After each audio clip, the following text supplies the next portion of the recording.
Hello friends, जय श्री राम। कैसे हैं आप सभी? उम्मीद करता हूँ कि आप लोग मस्त होंगे, तंदुरुस्त होंगे। आप सभी जानते हैं कि आज से हम पहली 2 क्लासों में देख चुके हैं कि कंप्यूटर क्या होता है, कंप्यूटर की विशेषताएं, उसका जनरल इंट्रोडक्शन। उन सभी में हमने सबसे इम्पोर्टेंट 2-4 क्वेश्चन जो मैंने आपको बताए थे, जो आपसे मैं पूछता हूँ, जैसे कि कंप्यूटर को हिंदी में क्या कहा जाता है। ये बेसिकली बहुत इंपॉर्टेंट क्वेश्चन है। कंप्यूटर से रिलेटेड जितने भी एग्ज़ाम्स होते हैं उन सभी में ये लगभग पूछा जाता है, क्योंकि क्या है कि जिस आधुनिकता की ओर हम आगे बढ़ रहे जा रहे हैं धीमे धीमे, उसमें हम कहीं ना कहीं हिंदी को ही भूलते जाते हैं। तो आप ये हिंदी को ना भूलें, क्योंकि यही क्वेश्चन बना रही है आजकल।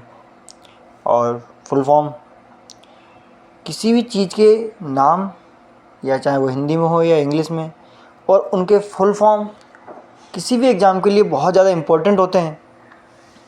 ये या फिर ये मान लीजिए किसी भी एग्ज़ाम को क्रैक करने का की पॉइंट हो सकते हैं ये।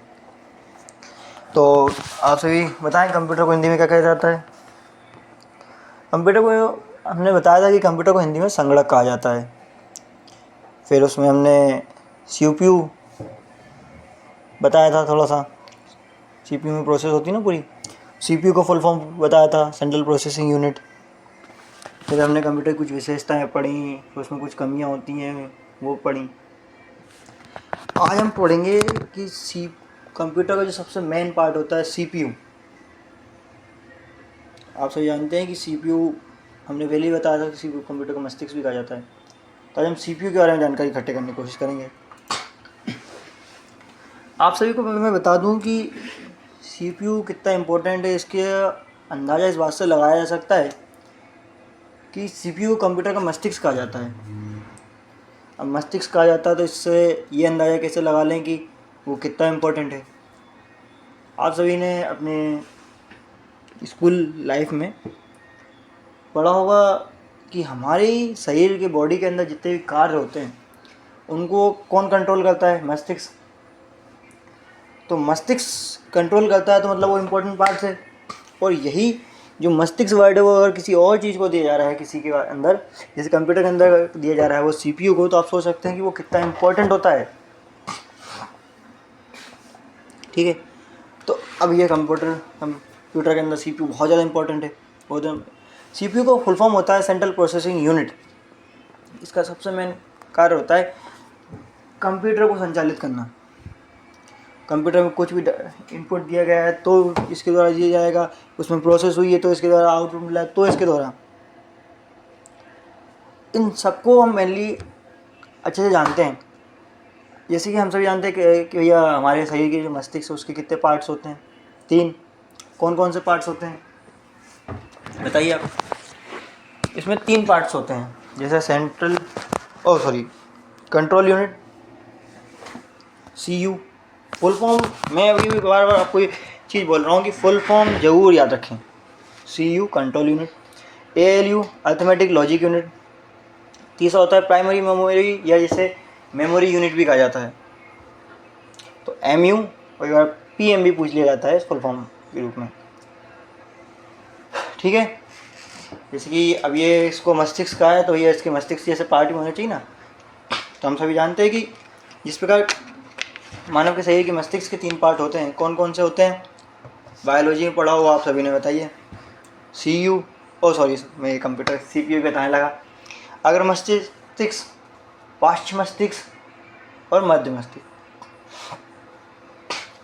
जिस तरह हमने CPU के भी 3 मस्तिष्क पार्ट पढ़ लिए। अब CPU किस प्रकार कार्य करता है या क्या क्या कार्य करता है, वो किस प्रकार कार्य करता है, ये हम उसके पार्टीशन के हिसाब से पढ़ेंगे कि CU क्या करता है, फिर ALU क्या करता है, फिर MU क्या करता है। तो उसको हम अच्छे से जान लेंगे। अभी हम ये जान लेते हैं कि वो क्या क्या काम करता है। जैसे कि मैंने आपको बताया कि वो मस्तिष्क है, तो मस्तिष्क से तो कंप्यूटर की सारी जितना भी इसके अंदर प्रोसेस हो रहा है, कुछ भी कार्य हो रहा है, वो उसके द्वारा हो रहा है। तो मेनली तो हम इस जो क्लास चला रहे हैं इसको CPCT बेस पे चला रहे हैं, क्योंकि कई बच्चों का डाउट रहता है। मैंने खुद भी कई बार पेपर दिए हैं जिसमें मेरा क्लियर भी है। तो उसमें मैंने देखा कि कंप्यूटर से बहुत डीपली क्वेश्चन आते हैं और क्वेश्चन ऐसे आते हैं जो बिल्कुल पॉइंट टू पॉइंट रहते हैं, उसमें मतलब ज़्यादा थ्योरेटिकल नहीं रहते हैं, बिल्कुल पॉइंट टू पॉइंट रहते हैं। जैसे फुल फॉर्म काफ़ी पूछे जाते हैं, शॉर्टकट कीज़ पूछी जाती हैं। शॉर्टकट कीज़ की मैं एक क्लास बना दूंगा आपके अभी के लिए, और फुल फॉर्म की भी। तो ये दोनों क्लास तो आप मतलब इस तरीके से रट लीजिएगा जिसकी कोई एक क्वेश्चन भी अगर वहाँ से आता है तो आपका छूटना नहीं चाहिए। और मैं 110% की गारंटी लेता हूँ, कंप्यूटर से रिलेटेड जितने भी एग्ज़ाम होते हैं उसमें जो मैं अगली क्लास में बताऊँगा, फुल फॉर्म एंड शॉर्टकट की 110% आपको किसी भी एक कंप्यूटर से रिलेटेड एग्जाम में अगर 10 क्वेश्चन आते हैं तो कम से कम उसका 35 से 40% इस 2 क्वेश्चन से पक्का पूछा जाएगा। तो हम बात कर रहे थे CPU के कार। कंप्यूटर के अंदर जो भी प्रोसेस होती है, जो भी क्रियाएं होती हैं वो CPU के द्वारा होती हैं। कंप्यूटर के जितने भी पार्ट्स होते हैं जैसे मेमोरी, इनपुट आउटपुट डिवाइस को कंट्रोल भी CPU करता है। डाटा का प्रोसेसिंग भी CPU द्वारा की जाती है। ठीक है, उसके बाद CPU के 3 पार्ट्स हमने जान लिए, उसको समझा अच्छे से। अब ये जो 3 पार्टीशन हैं हम उनको एक एक करके पढ़ेंगे। तो इसमें ध्यान दीजिएगा कि हम इनको पढ़ेंगे और इनकी सहायता से ये समझने की कोशिश भी करेंगे कि CPU किस तरीके से कार्य करता है, किस चीज़ में क्या पहले कार्य होता है, क्या चरण है उस कार्य के करने के। तो सबसे पहले हम पढ़ते हैं CU, central unit. Full form please याद रखिएगा, मैं बाद में आपको क्लास दे दूंगा उसकी, लेकिन आप प्लीज़ याद रखिएगा, ये बहुत ज़्यादा इम्पोर्टेंट होता है। CU, सेंट्रल यूनिट, ये क्या करता है, इसको आप मान लीजिए कि अगर आपके घर में माना जाए तो इसको पापा मान लेते हैं अपन। ये जो है घर के पूरे को जो कंट्रोल करता है ना, जिस आप घर में पापा या दादा दादी जो भी घर में बड़ा होता है वो पूरा कंट्रोल करता है कि क्या होना है, कैसे होना है। तो इसी प्रकार CU जो है कंप्यूटर की जो पूरी प्रोसेस होती है, जो पूरा कार्य करने की प्रणाली होती है, उसको नियंत्रण करता है। वो इनपुट द्वारा डाटा जो दिया जाता है उसको पढ़ता है, उस पर क्या काम करना है। ये कोई सा काम करना है, जैसे किसी की अपने घर में शादी होनी है तो दादा दादी ने पूरा स्ट्रक्चर बनाया कि समझा क्या कैसे करना है, और फिर जो कार्य के को बांट दी। तो ये जो क्या करता है अपने आगे, अभी हम आगे पढ़ेंगे कि ALU या MU किसको भेज देता है, ये हम अभी जानेंगे। तो ये आगे ट्रांसफ़र कर देता है। इस जो CU जैसे दादा दादी का घर में सबके ऊपर कंट्रोल देता है, उसी प्रकार CU का MU ALU दोनों पर कंप्यूटर कंट्रोल होता है। जैसे इसको इस तरीके से और समझा जा सकता है कि हमारे घर की जो मेन जड़ होती है, या कहा जाए रीढ़ की हड्डी होती है, बैकबोन होती है, उसे वो कौन होता है, या जिसके घर में दादा दादी हैं तो दादा दादी होते हैं, नहीं तो पापा हैं तो पापा बड़े, मम्मी हैं तो मम्मी होती हैं। उसी प्रकार CPU के अंदर CU सबसे मेन होता है। यही कारण है कि इसको क्या कंप्यूटर का नर्वस सिस्टम भी कहा जाता है। नर्वस सिस्टम मतलब क्या होता है हिंदी में बताइए आप लोग, किसी को पता है क्या? नहीं है, चलो मैं बताता हूँ। नाड़ी तंत्र, ये CPU का नाड़ी तंत्र भी कहलाता है। और साथ ही ये CPU की सबसे मुख्य यूनिट होती है, क्योंकि अपने सेंट्रल यूनिट जान लिया। इसको याद रखने का सबसे अच्छा ट्रिक है कि आप फैमिली का स्ट्रक्चर तैयार कीजिए, उसमें समझिए टॉप के लेवल पे हैं, उसके बाद आते हैं अपन ALU पे। ALU जैसे ये दादा दादी थे, अब दादा दादा ने काम वाम सब देख लिया क्या कैसे करना है, उनने अब मैनेजर साहब को बुलाया, मान लीजिए कि पापा को बुलाया, उन्होंने पापा को बताया कि ये काम करना है। तो अब ALU का फुल फॉर्म क्या है पहले तो अर्थमेटिक एंड लॉजिक यूनिट। ठीक है, अब इनने क्या किया, पापा ने दादा से सारी इन्फॉर्मेशन ली, उसके अनुसार फिर उन्होंने कार्य किया। जो भी कार्य था कि भैया इसको बांट दिया, मम्मी को दे दिया, कुछ भाई को दे दिया, कुछ हमें दे दिया, बच्चों को दे दिया, बांट दिया।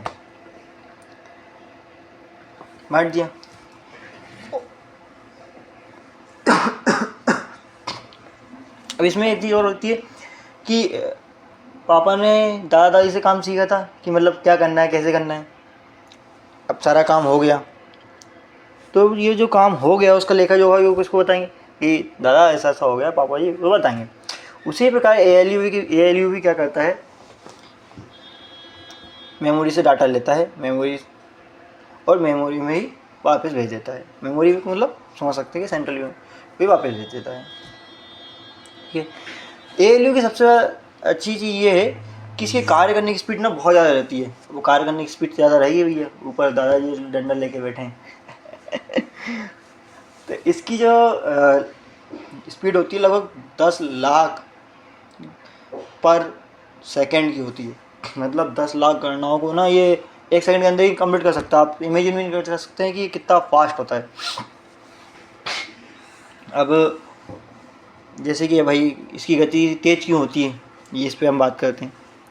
अब इनकी गति तो इसलिए होती है, दादा ने बोला इतना जल्दी काम कैसे कर लिया। उन्होंने बताया दादाजी क्या अपने अंडर में भी 4 लोग हैं। इसी प्रकार इसके अंदर क्या होता है, कई कुछ रजिस्टर लगे रहते हैं जिन्हें आप उन्हें एक्यूमुलेटर भी कह सकते हैं, क्योंकि एक्यूमुलेटर भी जो होता है रजिस्टर ही होता है। तो ये क्या करता है, एक कार को ज़्यादा लोग हो जाते हैं तो जल्दी जल्दी करके उसको निपटा देते हैं। और इसकी सबसे अच्छी खासियत क्या होती है, अब देखो काम तो यहाँ बच्चों ने किया, सब पापा ने क्या किया, मेन बात तो ये। तो उनने क्या किया, जो काम था उसको किसने क्या किया, कितने टाइम पे किया, कितना खर्चा आया, किस तरीके से किया, ये सब करते हैं। तो इसको सबसे अच्छे से ये समझ सकते हैं कि ALU तर्क संबंधित अंकगणित ये समस्याओं को बड़ी जल्दी हल करता है और मुख्य कार्य इसका यही है। समझ गए आप सभी लोग।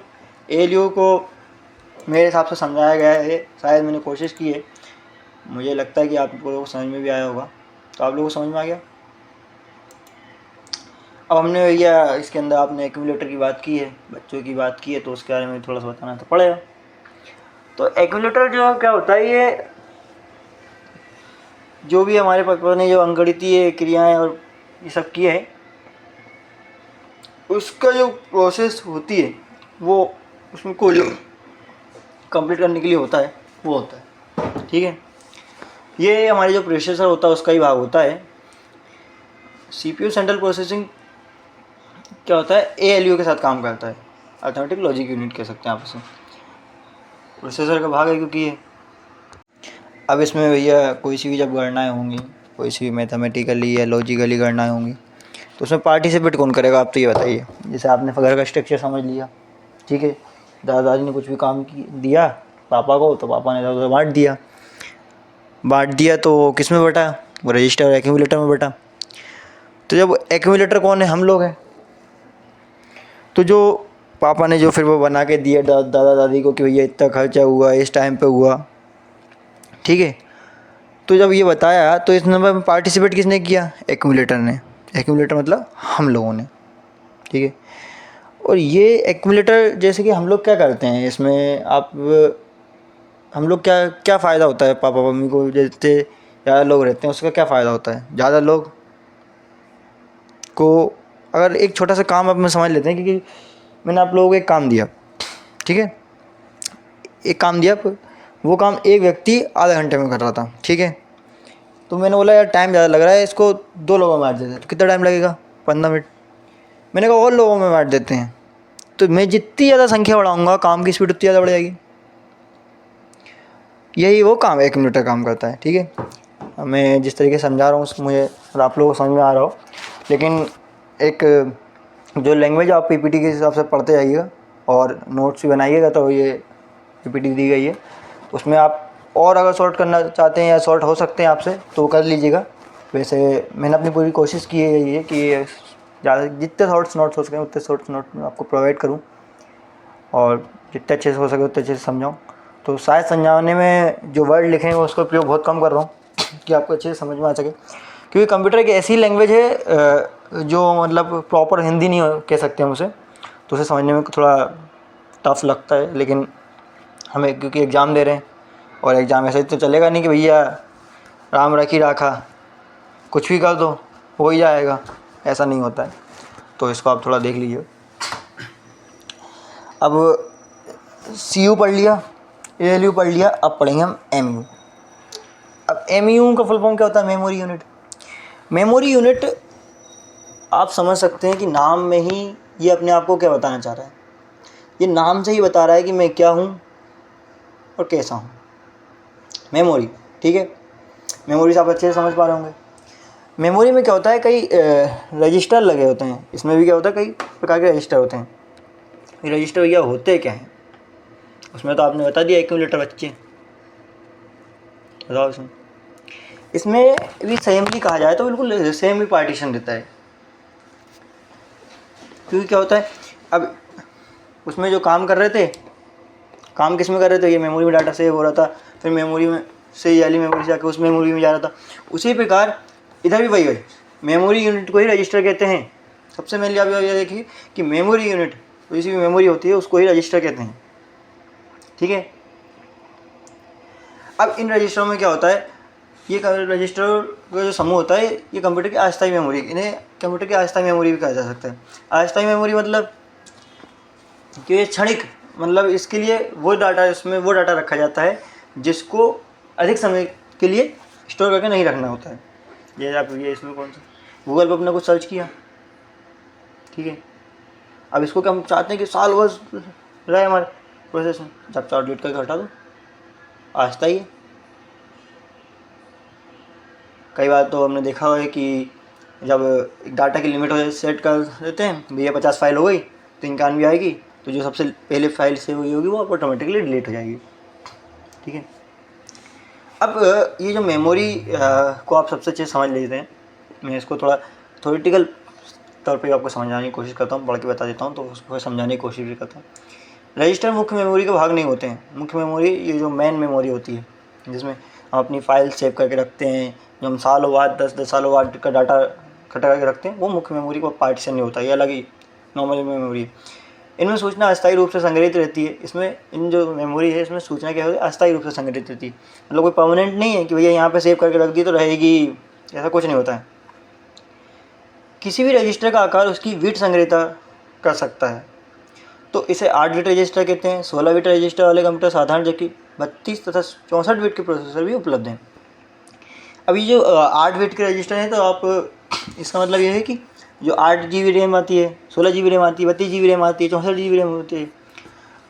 सबसे पहले 8 GB वाली है तो ये ठीक है, काम चल रहा है। 16 GB वाली है थोड़ी उससे वेस्ट है, 32 GB वाली उससे वेस्ट, 64 बिट वाली तो बहुत, मतलब आप समझ सकते हैं कितना स्टोर हो सकता है। आप मोबाइल चलाते हैं दिन रात उसमें ही घुसे रहते हैं, आप बड़े अच्छे समझ सकते होंगे। तो सबसे मेन इसमें क्या होता है, आपका रजिस्टर जितने अधिक बड़े होंगे कंप्यूटर उतनी तेज़ी से काम करेगा। उसको प्रोसेस करने के लिए, इस डाटा को स्टोर करने के लिए जो अस्थायी डाटा है उसको ज़्यादा स्पेस मिलेगा तो जल्दी से स्टोर करेगा, 10 चीज़ों को एक साथ स्टोर करके उस पर प्रोसेस करके दे देगा। तो ये मेमोरी यूनिट भी हो गया। अब मेमोरी यूनिट में जो कई प्रकार के रजिस्टर लगे रहते हैं, इनमें अपन मेनली 4 से 5 पढ़ लेते हैं, यही पूछे जाते हैं।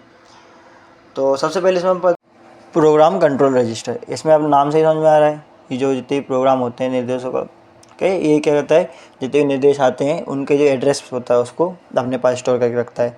फिर आता है इंस्ट्रक्शन रजिस्टर, इसमें क्या होता है, जो वर्तमान में जो निर्देश दिए गए हैं, ये जिन पे काम हो रहा है उसको रजिस्टर में स्टोर करके रखता है। फिर मेमोरी एड्रेस रजिस्टर, ये मेमोरी को मेरे जो डाटा है उसको पढ़ने और लिखने के लिए अपने पास स्टोर रखता है। फिर मेमोरी बफर रजिस्टर, ये सबसे थोड़ा मतलब समझ सकते हैं कि एडवांस है, या फिर इसको पढ़ने मतलब काफ़ी लोग भूल जाते हैं, छोड़ देते हैं। ये क्या कहता है, मेमोरी से जो भी डाटा आया, ये जाने वाले डाटा को जो होता है ये अस्थायी रूप से स्टोर करके रखता है। ये आपने कुछ इनपुट किया है उसको स्टोर करके रख लिया, आउटपुट दिया उसने जो उसको भी स्टोर करके रख लिया। फिर आता है कंट्रोल रजिस्टर। कंट्रोल रजिस्टर, हाँ इसको आप मतलब ध्यान से पढ़िएगा, वैसे ये ज़्यादा डीपली नहीं होता है, नॉर्मल से पॉइंट्स आते हैं, याद कीजिए और लिखिए। इससे क्वेश्चन भी ज़्यादा नहीं आते हैं, वो तो इसके थोड़ा मतलब कभी कभार पूछ लिया जाता है। और इसमें जो हमारे DCA PGDCA है उसमें इससे रिलेटेड क्वेश्चन आते हैं, क्योंकि इसमें थ्योरी लिखनी पड़ती है और ये थ्योरी के हिसाब से ही मैं ये रजिस्टर वो थ्योरी के हिसाब से ही पढ़ रहा हूँ। आप CPCT वाले जो स्टूडेंट्स हैं वो इस पर मतलब ज़्यादा फोकस नहीं भी करेंगे तो कोई दिक्कत नहीं है। अब कंट्रोल रजिस्टर क्या होता है, ये CPU के नियंत्रण, जो CPU का जो पूरा कंट्रोल होता है उसको अपने ऊपर अंदर स्टोर करके रखता है, ठीक है। अब रजिस्टर एक काम और करते हैं कि जितने भी इनपुट आउटपुट के मध्य जो भी आगमन होता है, जो भी चीज़ आती जाती रहती है ना, इसको पूरा तरीके से कंट्रोल करता है। ठीक है। रजिस्टर मतलब समझ ना, मेमोरी है। मेमोरी के अंदर डाटा जाएगा नहीं तो आएगा कैसे? ठीक है, समझ गए। तो आज के इस क्लास में हमने जाना कि सीपीयू को होता है। ठीक है, उसके प्रकार जान लिए, तो फिर प्रकारों के जरिए हमने ये भी जान लिया कि वो किस प्रकार कार्य करता है और क्या क्या कार्य कर लेता है। इस नोट्सों को आप ध्यान से पढ़ लीजिएगा और कोशिश करिएगा कि अपने हैंड रिटन नोट्स बनाएं, क्योंकि वो बहुत बेस्ट होते हैं, उसको याद करने में भी बड़ा मज़ा आता है। Thank you for all the students.